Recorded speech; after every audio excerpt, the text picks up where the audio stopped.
किसान भाइयों, आप सभी को मेरा सादर नमस्कार। मैं doctor Nilesh Sharma, professor veterinary medicine, पशु औषधि विभाग, college of veterinary science, east coast, Jammu R S Pura. मैं आज आप लोगों के सामने एक मुद्दा लेके आया हूं, जिसकी वजह से मेरे को लग रहा है हमारे किसान भाई जम्मू के स्पेशली बहुत परेशान हो रहे हैं। जैसे कि हम सभी को पता है कि पशुओं में त्वचा रोग बहुत बड़े रूप ले चुका है। तो सबसे पहला मेरा मैसेज एक ही है कि इस बीमारी से आप लोग डरें बिल्कुल नहीं। इससे डरने की ज़रूरत नहीं आप लोगों को। ये एक ठीक है, बीमारी है, आ गई है।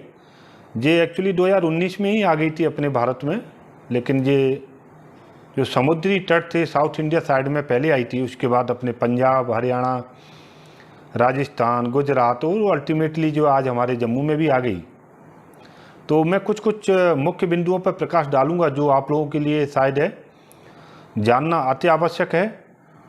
और उसके पहले और मैं बताऊं कि आपको बहुत सारे वीडियो के यूट्यूबर आप बहुत सारे मिलेंगे।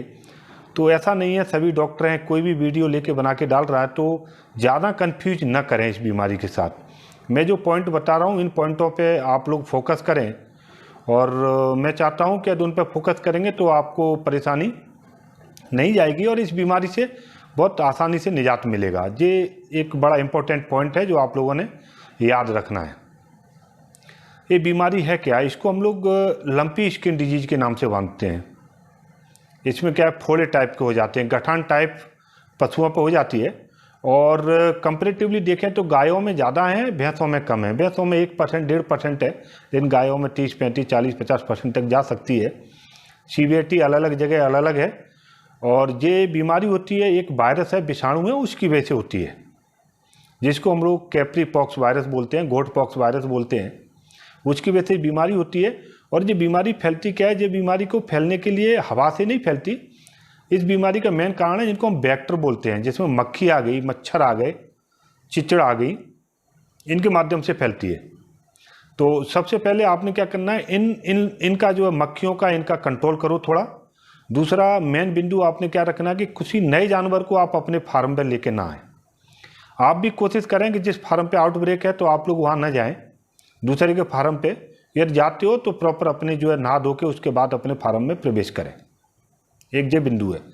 दूसरा, इसमें होता क्या है, इस बीमारी का एक इंक्यूबेशन पीरियड हम लोग बोलते हैं, जो 12 से 15 दिन होता है। इसको बड़ा नोट करने वाला है, इंक्यूबेशन पीरियड। इंक्यूबेशन पीरियड में क्या होता है, जैसे आज विषाणु जानवर के शरीर में गया, उसके बाद बीमारी के लक्षण आने में हो सकता है 12 से 15 दिन लगेंगे। ये इंपॉर्टेंट क्यों है? जब अपन लोग वैक्सीन की बात करते हैं कि मेरे फार्म पे 2 जानवर को हो गई है, बकाया अभी सुरक्षित है, तो क्या मैं वैक्सीन करवा सकता हूं बकाया जानवर को? मैं सजेस्ट करता हूं कि नहीं, उस कंडीशन में आप बचें, क्योंकि हो सकता है दूसरे जानवरों को भी वायरस आ गया हो लेकिन लक्षण नहीं आए हो, तो आप उस स्टेज में थोड़ा सा बचेंगे तो बेटर है।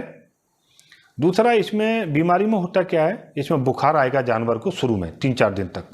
बुखार की वजह से खाना पीना बंद हो जाएगा जानवर का। और यदि जानवर दूध में है तो दूध गिर जाता है, प्रोडक्शन गिर जाता है। यदि गब्बन है, हो सकता है कि वो बच्चा भी फेंक सकती है। तो और दूसरा इसमें क्या होता है, ये इनिशियली है। दूसरा, इसमें फोड़े हो जाते हैं शरीर पे, जो आप शुरू में देखोगे सुबह कुछ नहीं था, शाम को 4-5 फोड़े आ गए, अगले दिन हो सकता है और ज़्यादा हो जाते हैं, वो पूरे शरीर पे आ सकते हैं।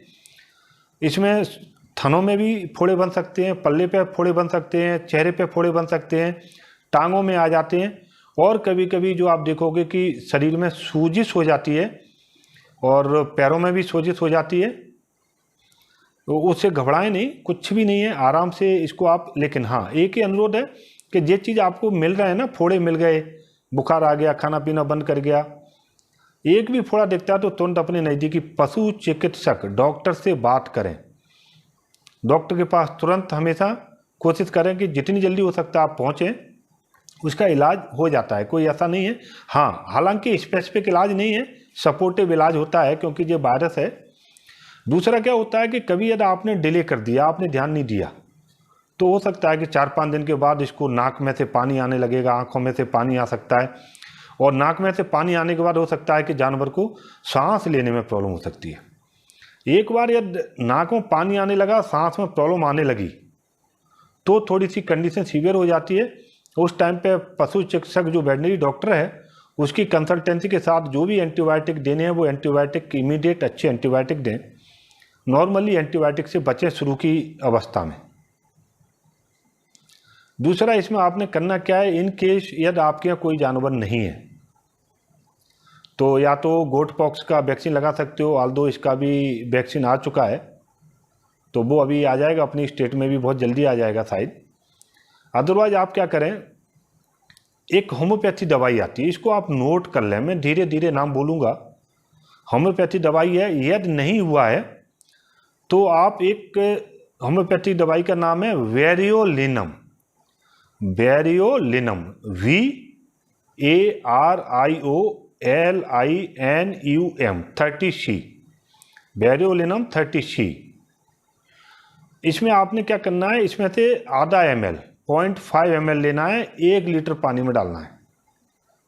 1 लीटर पानी का घोल बन गया आपका, बोतल में उसको रखें। और जिन जिन पशुओं को नहीं हुआ है, चाहे वो छोटे बच्चे हों चाहे वो बड़े बच्चे हों, सभी को डेली दिन में एक बार 50 ml और 10 दिन तक पिलानी है। बच्चों को भी 50, बड़ों को भी 50 ml। तो यदि आपने इसको 10 दिन पिला दी तो मैं मानता हूं कि किसी हद तक हम लोग उस बीमारी को होने से बचा सकते हैं। पहला पॉइंट। यदि इन केस जिन जानवरों को हो गई है तो आप क्या करें, 2 होम्योपैथी दवाई रहेंगी। एक जो वेरियोलिनम मैंने आपको बताई इसको देंगे, और दूसरी एक और है HEPA sulphur, HEPA, HEPA SULPHUR 30C। इसको भी आप उस हिसाब से आधा ml 1 लीटर पानी में मिक्स कर लें और डेली पशु को 50-50 ml पिलाएं 10 दिन तक। लेकिन पहली होम्योपैथी और दूसरी में आधा घंटे का अंतर आप लोग रखें। और यदि इन केस कभी क्या होता है कि जो फोड़े हुए हैं, लंप जो हुए हैं, वो कभी कभी फट भी जाते हैं। उस केस में आपने क्या करना है, कोई भी स्प्रे ले लें। बहुत सारे स्प्रे आ रहा है, जैसे एक एलयू स्प्रे आता है, ALUSPRAY, तो इस स्प्रे को भी आप ले सकते हो और उसको जहाँ जहाँ फूट गए उसके ऊपर स्प्रे करें। दूसरा आप क्या कर सकते हो, एक और सावधानी, कि जैसे फोड़े हुए तो फिटकरी से उसको दिन में 2 बार कम से कम नहला दें, या फिर उस फिटकरी को कपड़े से लेके पूरे शरीर पे नहलाना, क्या कपड़े से लेके ही पहुँचना है आपने, तो 2 बार कम से कम 3 बार आप फिटकरी का। दूसरा एक उपाय और कर सकते हो इन फोड़ों के लिए, आप प्योर डिटॉल, पानी नहीं मिलाएं, डिटॉल को लेके और जहाँ जहाँ वो गोले गोले बने दे हैं फोड़े, उधरों स्प्रे कर छड़ना है। तुझे वेरी सिंपल, स्प्रे करो और इसको प्रैक्टिस को कम से कम 5-6 दिन तक रखो। तो डिटॉल की स्प्रे एक ही बार करो, लेकिन फिटकरी के गोल से 2-3 बार आप जो है उसको जानवर के ऊपर लगा सकते हो, तो इससे आपके पशुओं का बचाव होगा। दूसरा एक और इम्पोर्टेंट बिंदु जो आ रहा है, वो बिंदु ये है कि लोगों का पूछना है कि सर दूध पिए कि नहीं पिए जिन जानवरों को हो गया है। मैं आपको बहुत क्लियर कट मैसेज दे रहा हूं कि प्लीज़ बिल्कुल ना घबराएं, दूध को आप बिल्कुल निशंक होकर पिए, लेकिन दूध गर्म करके उबाल के पिए। क्यों?